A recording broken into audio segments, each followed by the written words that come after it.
The days of trying to figure out where you're going for spring break, hopefully, is over for the rest of my life of playing basketball. So it's good to be here. Going into the season, we understood what success is, and it's winning a national championship. And obviously, you can't do that if you're not in this tournament. So for us to be here, gives us another opportunity to win a national championship, and that's our goal going into every year. And coming into this season with a very young team, and pretty much I'm returning two players to our roster. We still had high expectations, and the expectations are to be here and to be able to compete for a championship. So we're very grateful and thankful to be here and having an opportunity to compete. Obviously, we know we have a great opponent in front of us. That 8-9 game is always an even matchup game, and it's a very tough game. We got a very tough opponent who's had some success and has some players that score 20, 18 points a game. So we understand what the task is in front of us. But that's why you're here, man, to play the best and to compete. So we're very excited, man, to be here. Being in Starkville has been fantastic. They've been a gracious host, and everything is first class here. So everything is set up for us to have a good sold out. So everything is set up for us to have a great round of games here. So we're excited to be here. You referenced the new pieces on this year's team. What was the challenge? What was the issue that you and your coaches faced in trying to incorporate so many new faces into your style of play? Just trying to pretty much define roles, trying to get a level of intensity that we wanted, work ethic. That's the biggest thing when you're trying to blend new talent and you're getting new talent is your expectations. Because I think a lot of people make these low hanging fruit goals that you can reach, and we don't do that. If my dreams scare me, they really do, and we talk about winning national championships.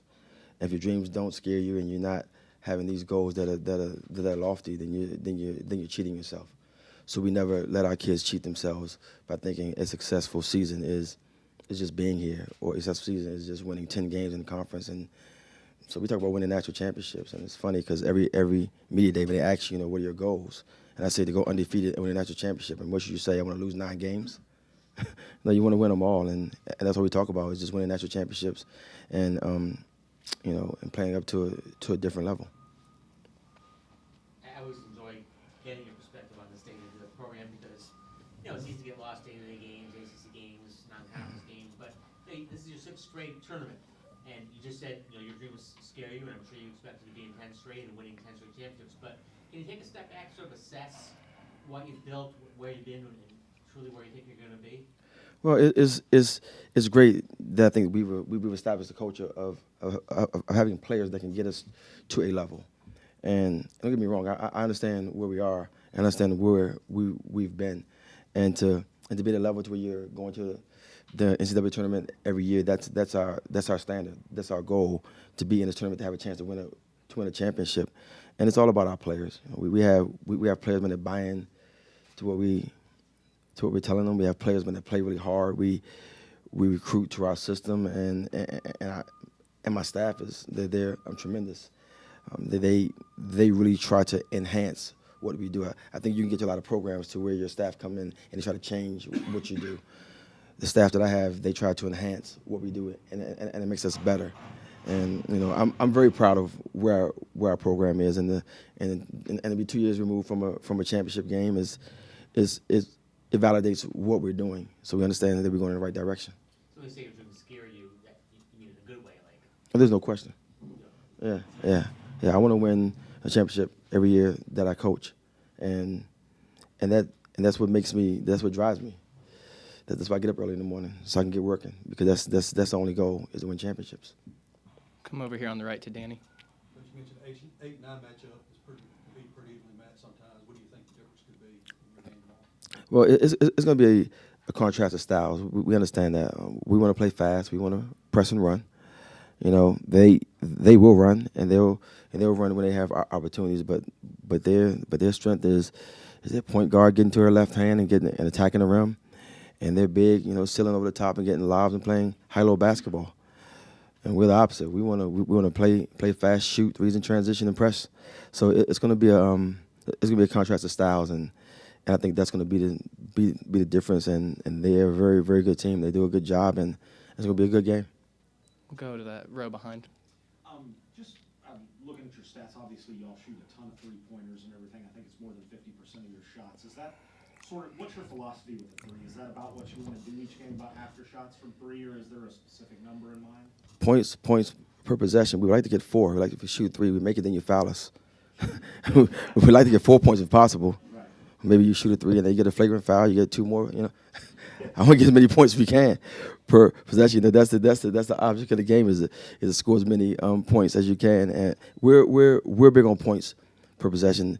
A lot of times it's not about our percentages; it's about our points per possession. And we recruited to a style where we have shooters that can make shots. And so we look for the 3-point shot, but we definitely have players inside now that can score the ball.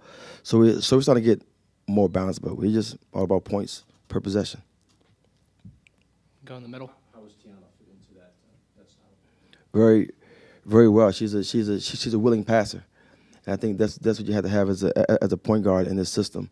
When you're playing fast and you have a ton of possessions, your point guard has to be a willing passer. And I always make the analogy between Tiana and Lex from last year. Lex was a very explosive scorer. Tiana is a very explosive passer. She really is. She really passes the ball well, and she finds her teammates, and she finds them when they can catch it and shoot it, and that's what makes her good for us. We'll go to the back.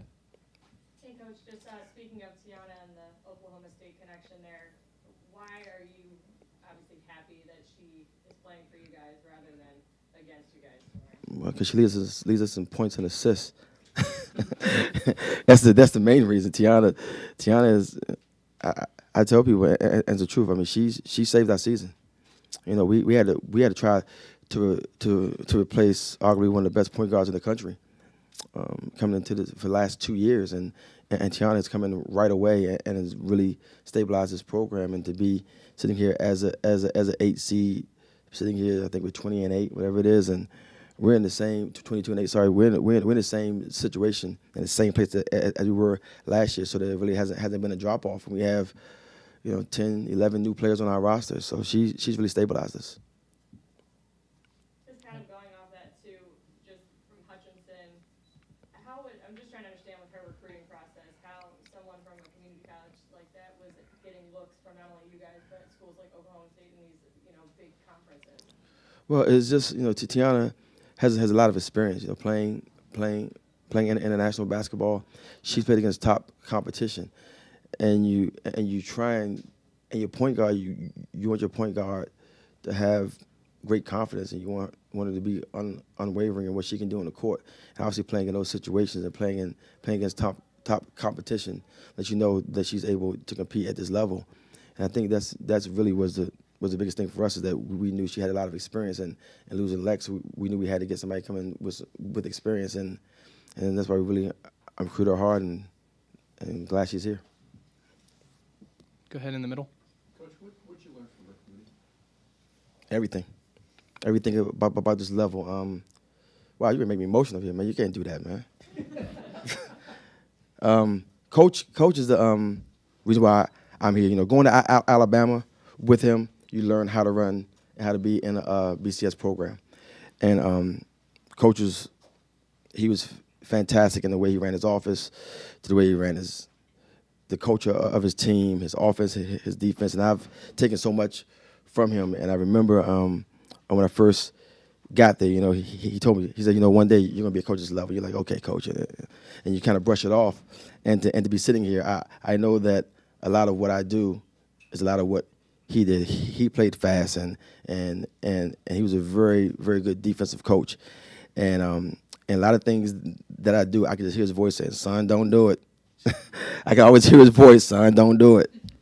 And after he said that, you didn't have to hear much more of that. It just what it was. And I trust Coach with my basketball career, and he's been fantastic. I can ramble on for this ball all day for Coach Moody, but he's a great mentor, he's a great friend. And I just texted with him yesterday, and he says the same thing all the time. You're gonna win it, and he gives me a lot of confidence. Love that man. He's a good guy.